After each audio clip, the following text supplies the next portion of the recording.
Welcome back to Lead on Purpose. It's James Laughlin here, your host, and I want to talk about the law of example.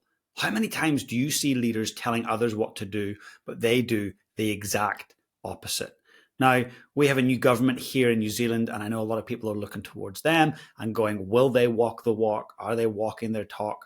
Well, look, we look at all pillars of society, whether it's education, health, even in our family settings. We look at our leaders to see what they're doing and see if there's congruency with their words, right? Even kids, they don't listen to what we say, they look at what we do and they follow suit, right?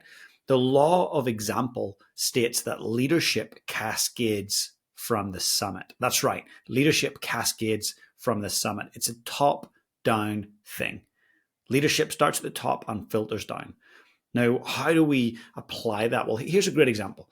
My little boy goes to a school and it's autumn, picture it, the leaves are falling, and outside the school, there's leaves everywhere and there's rain that's falling, everything's flooding. It's not looking good as the cars are starting to pull up, the kids are getting dropped off for school. Now, the headmaster, who's managing every aspect you could manage of this, you could imagine for the school, the staffing, logistics. There's a new build going on at the school. He's dealing with probably parental problems and challenges. He's out there before school starts. His nice shirt, sleeves are rolled up, and he's brushing those leaves, clearing the drains. I look at that and I think of the term sweep the sheds. If you're going to lead by example, sweep the sheds. He was sweeping the sheds. He was doing what he didn't have to do, but he knew was the right thing to do for the team.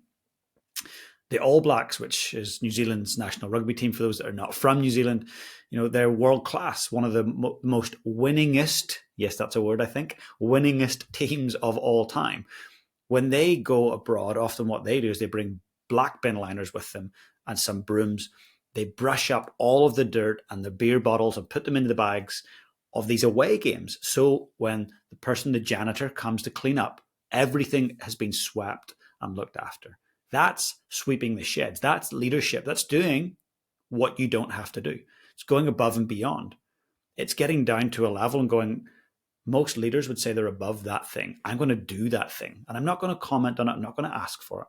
I have a client who runs an incredible organization and many, many staff running massive revenue. But when required, she'll jump into the cafe component of that business and roll up her sleeves and get in amongst it. She will be standing, checking people in and out of the building, looking after customers front facing. She doesn't have to do any of those things, but she knows that she's leading by example. Here's something I want you to try and remember. Be a walker. The greatest leaders are walkers. That's right. Not walking away from situations, but walking into them. Stepping up and stepping in. That headmaster that I just talked about, he's a prime example of a walker. He knows what's required. Get in, get it done. Don't wait for someone else to go and do it. The janitor and the other people around the maintenance team, they may have had 100 other things on that morning. He stepped up, seen a problem, got to it. That's what leaders are great at. Not saying, oh, I'm now the COO or I'm now the GM, so I'm above that. That's not leadership. That's destination leadership. Too many people arrive at the destination, get the title or the few little letters after the name, or they get their master's or their doctorate, and all of a sudden they're a living legend. That's just not how the great leaders lead. They don't care about titles. They don't care about destinations. They focus on the journey. They focus on the value add.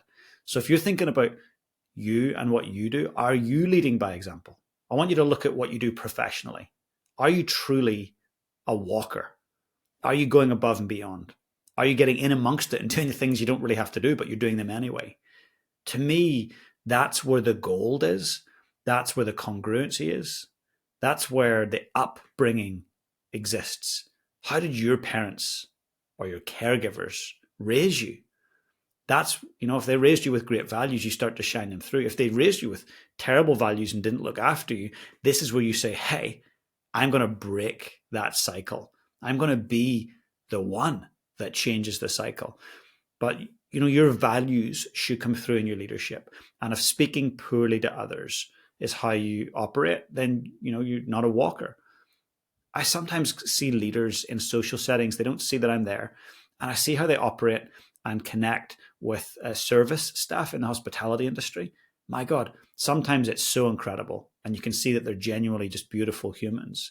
And other times they click their fingers. Yes, I've seen that. Click their fingers. They look down upon them. They sexualize them. It's terrible, right? You get to see the true leader when nobody's watching, behind closed doors or in a different social setting. Who are you? How do you walk when you're in different settings? Are you consistent with those values?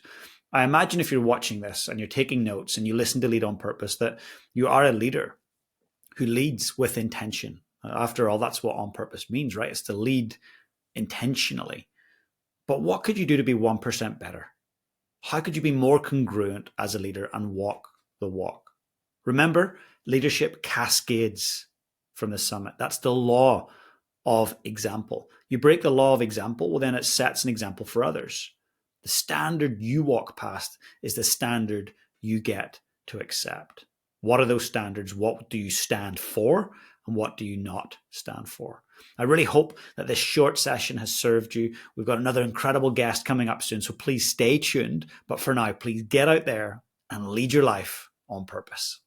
Hey guys, if you enjoyed the content today, please smash that subscribe button below. And if you want to become part of my community, I've got an amazing free Facebook group. Please come and join us. The link is in the description below. And also, if you've got any questions about today's session, I'd love to know. Just comment below and I'll be sure to get back to you guys. Have the most amazing day.